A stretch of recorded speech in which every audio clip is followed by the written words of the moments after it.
Hello student, welcome back to my channel. और आज का हमारा टॉपिक है पोलियोमिलाइटिस। और लास्ट टॉपिक हम लोगों ने पढ़ा था डायरिया, और उससे पहले कॉलरा। ठीक है, तो अब पोलियोमिलाइटिस पे आते हैं। पोलियोमिलाइटिस के introduction, epidemiology, aetiology, pathogenesis, control and prevention के बारे में ओवरऑल हम जानेंगे इस वीडियो में। अगर आप चैनल पर नए हैं तो प्लीज़ चैनल को सब्सक्राइब करें एंड बेल आइकन ज़रूर प्रेस करिएगा आगे आने वाली वीडियोज़ के नोटिफिकेशंस के लिए। तो सबसे पहले हम इंट्रोडक्शन पे आते हैं कि पोलियोमिलाइटिस होता क्या है। वैसे तो सभी जानते हैं पोलियो के बारे में, है ना। Poliomyelitis is a highly infectious viral disease caused by poliovirus, which primarily affect the nervous system, leading to muscle weakness, paralysis and in severe cases death। देखिए, पोलियोमाइलाइटिस जो है वो आपका पोलियो वायरस के वजह से कॉज होता है, जो कि प्राइमरली अफेक्ट करता है नर्वस सिस्टम को। और ये क्या करता है, मसल को वीक बना देता है ना। आप लोगों ने देखा होगा पोलियो के जो भी पेशेंट थे उनके या फिर एक पैर आपके वीक है, काफी ज्यादा वीक हो गया है, या फिर ओवरऑल दोनों पैर वीक हो गए हैं ना, तो ये मसल्स को वीक कर देता है। ये नर्वस सिस्टम को ही सीधे सीधे अफेक्ट करता है। ठीक है, जिसकी वजह से पैरालिसिस की भी कंडीशन हो जाती है, और कभी कभी कुछ ऐसे सीवियर केसेस होते हैं जहाँ पे डेथ भी हो जाती है। ठीक है, it is a significant public health concern, particularly in developing nations where sanitation and vaccination coverage may be inadequate. Basically देखिए, जो ये पब्लिक हेल्थ कंसर्न में इस वजह से आते हैं, जो डेवलपिंग कंट्रीज हैं और जहाँ पे प्रॉपर सैनिटेशन नहीं है, ठीक है, या फिर वैक्सीनेशन नहीं पहुंच पाता प्रॉपरली, हेल्थ केयर सर्विसेज नहीं है वहाँ पे ये काफ़ी ज़्यादा, एक तरीके से कह सकते हैं, काफ़ी ज़्यादा स्प्रेड भी होता है, और वहाँ के लिए काफ़ी ज़्यादा कंसर्न भी है कि लोगों को किस तरीके से बचाया जा सके पोलियो वायरस से। ठीक है, the disease predominantly affect children under 5 years of age, तो individuals of any as can be infected. अब देखिए, बेसिकली तो ये अफेक्ट करता है 5 साल से कम के बच्चे। इसी वजह से आप लोग देखोगे बच्चा ऐसे होता है 5 साल की उम्र तक उसको 2 ड्रॉप पोलियो की वैक्सीन पिलाई जाती है ना, ओरल वैक्सीन दी जाती है। अब देखिए, ये किसी भी एज में भी अफेक्ट कर सकता है। वो डिपेंड करता है कि हो सकता है कि पर्सन की इम्यूनिटी काफ़ी ज़्यादा वीक है, या फिर वो प्रॉपर उसी कांटेक्ट में रह रहा है जहाँ पे बार बार उस वायरस से इन्फेक्ट हो रहा है। तो उस कंडीशन में जो पेशेंट है, ठीक है, वो किसी भी एज का हो सकता है, बट मोस्ट प्रोबेबली आपका जो है 5 years तक की एज के बच्चों को ये अफेक्ट करता है। Then, with the evidence of widespread immunization, polio has been largely eradicated in most part of the world, but sporadic outbreaks still occur in endemic region. कुछ देखिए, वैसे तो इम्यूनाइजेशन जो है ना, वाइड स्प्रेड काफ़ी ज़्यादा वर्ल्ड में आपके स्प्रेड किया जा चुका है, जिसके वजह से इसका आउटब्रेक मोस्ट ऑफ द जगह पे अब नहीं हो पा रहा है। बट फिर भी उनकी जो कुछ कुछ जो आपके आउटब्रेक्स हैं एंडेमिक रीजन्स में हो जाते हैं। फॉर एग्जांपल पाकिस्तान का एग्जाम्पल आप ले सकते हो। पाकिस्तान में अभी भी काफी ज्यादा इसका आउटब्रेक देखने मिलता है, बट इन इंडिया अभी इसका आउटब्रेक काफी कम हो चुका है। और जो आपके डेवलपिंग कंट्रीज से रशिया हो गया, चाइना हो गया, यहाँ पे ऑलरेडी इम्यूनाइजेशन काफी प्रॉपरली तरीके से किया जा रहा है, जिसकी वजह से इस पे काफी ज्यादा कंट्रोल किया जा चुका है। Epidemiology of poliomyelitis पे हम आते हैं, तो polio was once a global health burden causing widespread outbreak. However, vaccination efforts have eliminated the disease in most countries with only a few remaining endemic areas. कुछ आपके endemic areas है वो आपके रह गए, अदरवाइज एक टाइम पे काफी ज्यादा ग्लोबल बर्डन था, ग्लोबल हेल्थ कंसर्न था लोगों के लिए, बट जैसे ही वैक्सीनेशन आया, वैक्सीनेशन ओवरऑल वर्ल्ड में आपका फैला, तो धीरे धीरे कुछ कम हो चुके हैं उसके केसेस, है ना। अब जो है वो कुछ एंडेमिक रीजन ही है जहाँ पे प्रॉपर आपके वैक्सीनेशन नहीं पहुंचा है, वहां पे ही एक तरीके से आप देखोगे कि वहां पे ही रह गया। अदरवाइज मोस्ट ऑफ द जगह पे आपका ये खत्म हो चुका है। की एपिडेमियोलॉजिकल फैक्टर है आपका ग्लोबल बर्डन पे आते हैं, तो before the introduction of vaccine, polio was a major cause of permanent disability worldwide. ठीक है, इंट्रोडक्शन जब तक नहीं हुआ था वैक्सीनेशन का, उससे पहले जो पोलियो है ना, वो बहुत ही मेजर आपका कॉज था परमानेंट डिसेबिलिटी का वर्ल्ड वाइड में। ठीक है, उसके बाद जैसे ही पोलियो आया आपका 1988 में, ठीक है, जिसकी वजह से जो केसेस है वो 99% रिड्यूस हो गए। Currently, polio remains endemic in only Pakistan and Afghanistan. Pakistan और अफगानिस्तान जो आपके हैं वहीं पे अभी ये रह गया है, ठीक है, एंडेमिक कह सकते हैं, अभी तक खत्म नहीं हुआ है, वहां पे भी आउटब्रेक दिखने मिलता है। Vaccine derived polio virus cases has been reported in some other countries. कुछ कुछ ऐसे कंट्रीज हैं जहाँ पे वैक्सीन डिराइव्ड पोलियो वायरस का जो इन्फेक्शन है, केसेस है, वो देखने मिलता है। तो इसके बारे में अभी हम आगे बात करें कि वैक्सीन डिराइव्ड पोलियो वायरस है का इन्फेक्शन है क्या। रिसर्वियर के बारे में बात करें तो humans are the only natural reservoir of the polio virus. No animal reservoir have been identified. कोई भी एनिमल नहीं आइडेंटिफाई किया गया। तो इसका जो मेन आपके कह सकते रिसर्वियर है वो आपके ह्यूमंस ही है, ठीक है, ह्यूमंस में ही ये इन्फेक्ट करता है, न कि किसी एनिमल्स में। एपिडेमोलॉजी ऑफ पोलियोमाइलाइटिस में आगे बात करते हैं तो मोड ऑफ ट्रांसमिशन क्या है, इसका जो ट्रांसमिशन का मोड है वो आपका फेकल ओरल रूट है। The virus spreads through contaminated food, water और हैंड्स। बेसिकली देखिए जो जो वायरस है ना, ये कंटामिनेटेड फूड, वाटर और कंटामिनेटेड हैंड, आप प्रॉपर सैनिटेशन नहीं, प्रॉपर हैंड हाइजीन नहीं फॉलो कर रही हो, उस कंडीशन में आपका ट्रांसमिट होता है। ओरल रूट से direct transmission through respiratory secretion can also occur. Respiratory secretion से भी आपका डायरेक्ट क्या होता है, ट्रांसमिशन हो सकता है। The virus can persist in the environment for weeks under favorable condition। जो वायरस है वो एक फेवरेबल कंडीशन में एनवायरमेंट में कुछ हफ्ते तक रह सकता है, ठीक है, कुछ वीक्स तक वो एनवायरमेंट में रह जाता है, ठीक है, उसके थ्रू भी आपका स्प्रेड होता है। रिस्क फैक्टर क्या है, poor sanitation and hygiene, lack of immunisation properly नहीं हो रहा, क्राउडेड लिविंग कंडीशन, जहाँ क्राउड काफी ज्यादा, माल न्यूट्रिशन हो गया which weakens immunity, travel to polio endemic area, अगर पोलियो एंडेमिक एरिया में आप प्रॉपरली ट्रैवल कर रहे हैं या फिर आपने प्रॉपर न्यूट्रिशन नहीं लिया है, माल न्यूट्रिशन हो आप, और जिसकी वजह से इम्यूनिटी काफी ज्यादा लो जाती है। ये चीज मैंने ऑलरेडी पिछले उसमें चैप्टर्स में मेंशन किया है कि माल न्यूट्रिशन एक मेजर आपका कॉज है किसी भी डिजीज के अकरेंस का, किसी भी बैक्टीरियल इन्फेक्शन या वायरल इन्फेक्शन है उसका, ठीक है। देन इसके बाद इंक्यूबेशन पीरियड इस पे आते हैं। तो इंक्यूबेशन पीरियड इसका टिपिकली 7 to 14 डेज होता है, बट 3 to 35 डेज आपका कह सकते हैं एक रेंज जाता है, ठीक है, टिपिकली 7 to 14 डेज, यानी कि बहुत उस कंडीशन में, बाकी आपका 3 to 35 डेज आप लेके देख सकते हैं। Seasons and trends, polio outbreaks are most common in summer and fall in temperature region. देखिए समर सीजन में काफी ज्यादा आपका आउटब्रेक होता है। इसका रीजन भी है कि उसमें समर्स में आपका प्रॉपर कह सकते हैं कि सैनिटेशन नहीं होता है ना, समर्स के टाइम में पसीने वगैरह या फिर मॉइस्चर के टाइम पे, और जैसे जैसे टेम्परेचर गिरता है, टेम्परेचर जैसे जैसे कम होता जाता है, वैसे ही वो आपका थोड़ा बहुत स्टॉप हो जाता है, फॉल हो जाता है, ठीक है।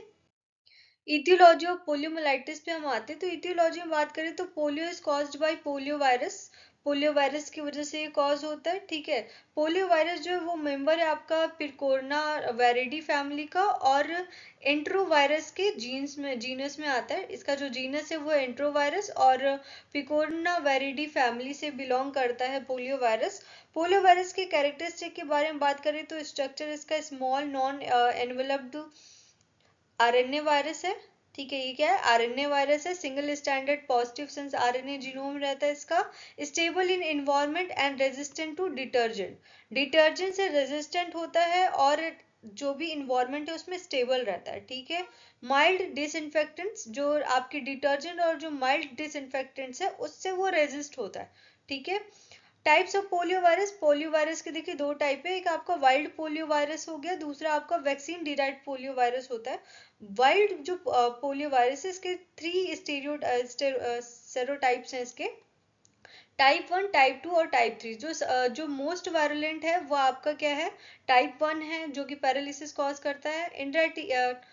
इरेडिकेट्स इन 1999 कॉज्ड वैक्सीन डिराइव्ड आउटब्रेक। जो टाइप 2 है ये बेसिकली आपके वैक्सीन डिराइव्ड आउटब्रेक के लिए रिस्पॉन्सिबल है, 1999 में ये देखा गया था। टाइप 3 आपका डिक्लेयर्ड इरेडिकेटेड इन 2019, ये आपका टाइप 3 जो है ये 2019 में आपका डिक्लेयर किया गया था।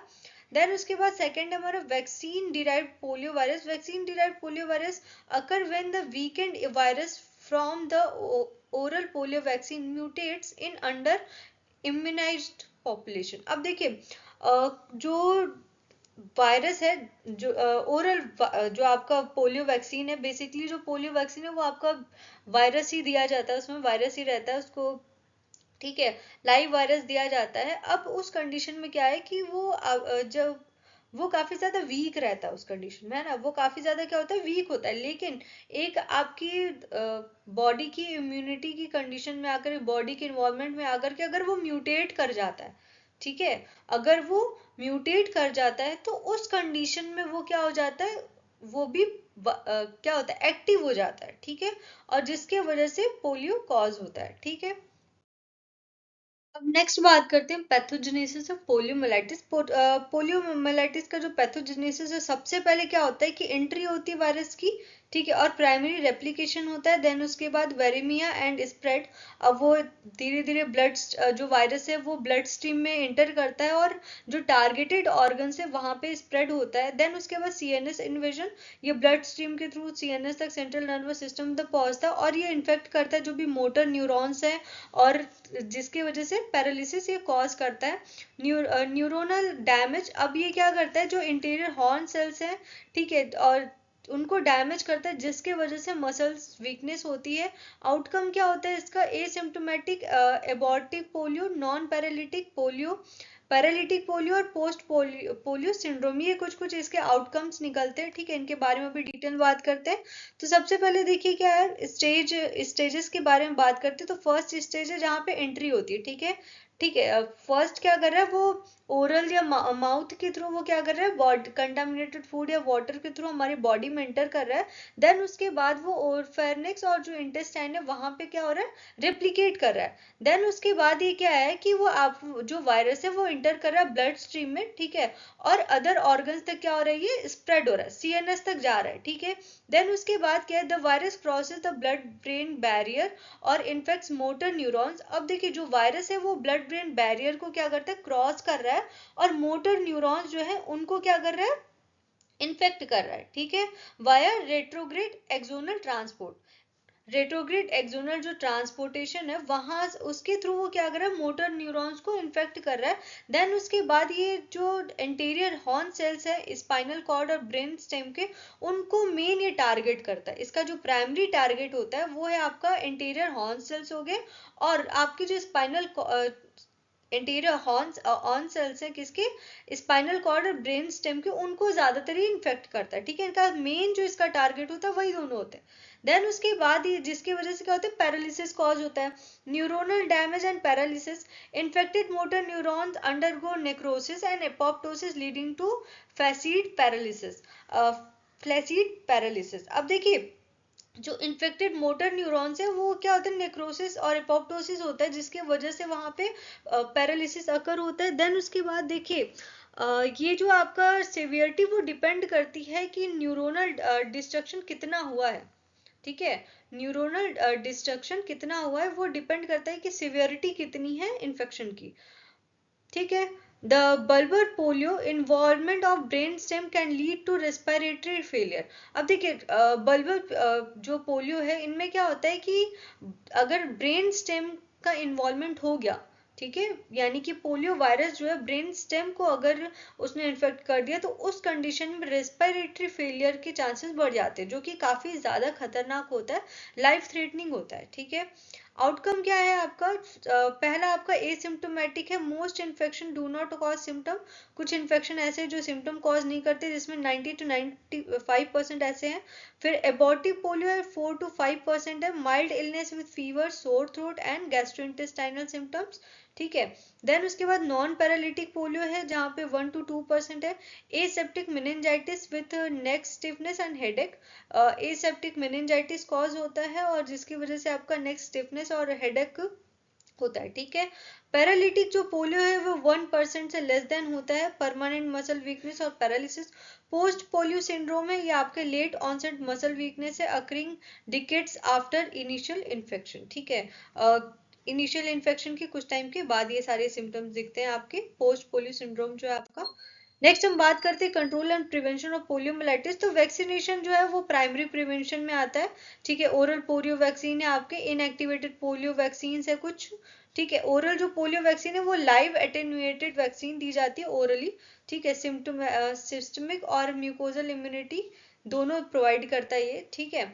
अब देखिए फिर उसके बाद थर्ड है आपका global polio eradication initiative strategies. Basically आपका रूटीन इम्यूनाइजेशन हो गया, आपका ये सप्लीमेंट्री इम्यूनाइजेशन कैंपेन्स वगैरह हो गए, ये तीन आपके वैक्सीनेशन में चीजें आ जाती है। तो वैक्सीनेशन आपका प्राइमरी प्रिवेंशन मेथड है। सेकंड है आपका hygiene and sanitation, secondary prevention है प्रॉपर हाइजीन मेंटेन करना और सैनिटेशन।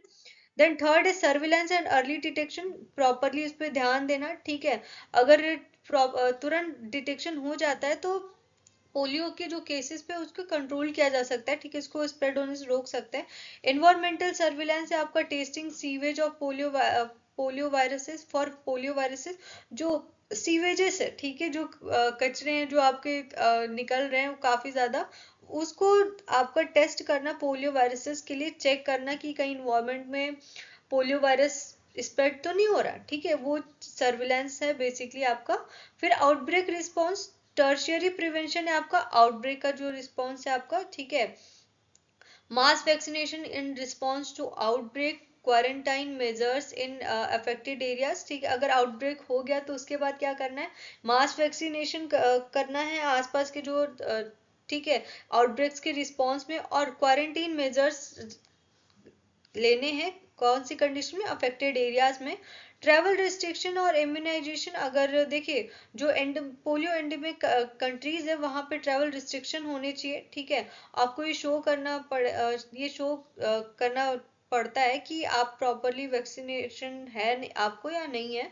WHO में recommends booster doses for travellers visiting endemic region, जो एंडेमिक रीजन्स में जो ट्रैवलर्स ट्रैवल कर रहे होते हैं तो उस कंडीशन में जो WHO है उन्होंने रिकमेंड किया बूस्टर डोजेस के लिए।